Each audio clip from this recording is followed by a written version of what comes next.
1964 was a moment of shifting identities. South Africa was deep in complex social and political change. Coins minted then carried more than just monetary value, they carried symbols, hopes, histories.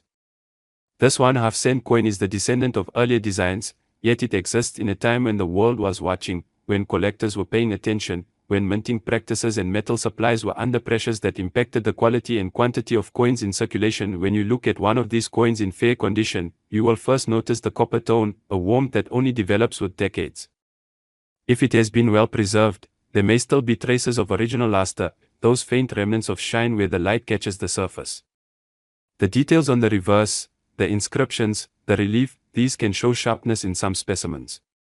In others, wear softens those details, smoothing lettering, rounding edges. But for those rare examples where every leaf, every glyph is crisp, the coin becomes not just a relic, but a work of art. Scarcity plays a tremendous role in this coin story. Over the years, many of these coins have been lost, melted, corroded, or simply worn away in circulation. Some were saved by collectors, tucked away in albums or boxes, but in many cases without proper preservation. Because copper is sensitive to its environment, temperature, humidity, handling, all of these affect whether a 1964 1/2 cent emerges decades later with character or with heavy wear. The ones in top condition are rare because they survived all those threats. Another thing collectors look for are minting anomalies. Though the design is fairly straightforward, sometimes unexpected variations occur, slight difference in weight, die cracks, double strikes, or small off-center strikes. Even slight color changes, copper tone variations due to different batches of metal or storage conditions, can make a piece stand out. When you hold one of those rare varied examples that exhibits a crisp strike, flawless edge, and preserved detail, you are holding something exceptional. Beyond its physical attributes, value comes from provenance. A coin that has a documented chain of ownership or that has passed through known collections gains extra prestige. If it's been authenticated by experts, graded and encapsulated, its subjective worth increases because collectors are buying not just what they see, but what they trust.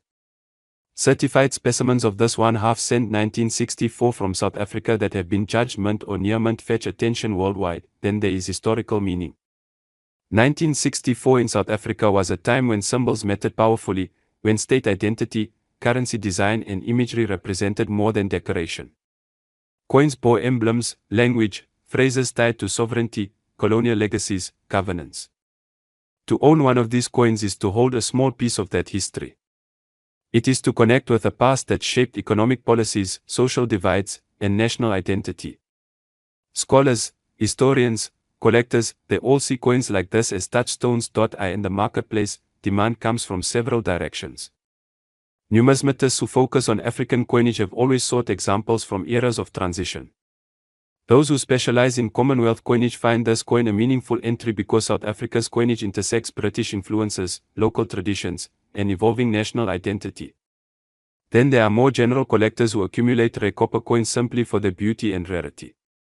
When supply is extremely constrained, demand remains strong or rises.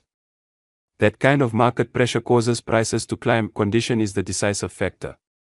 A coin with heavy wear, scratches, environmental damage, or corrosion will not move the way a specimen with strong strike, sharp details, good original toning or color, and minimal wear does.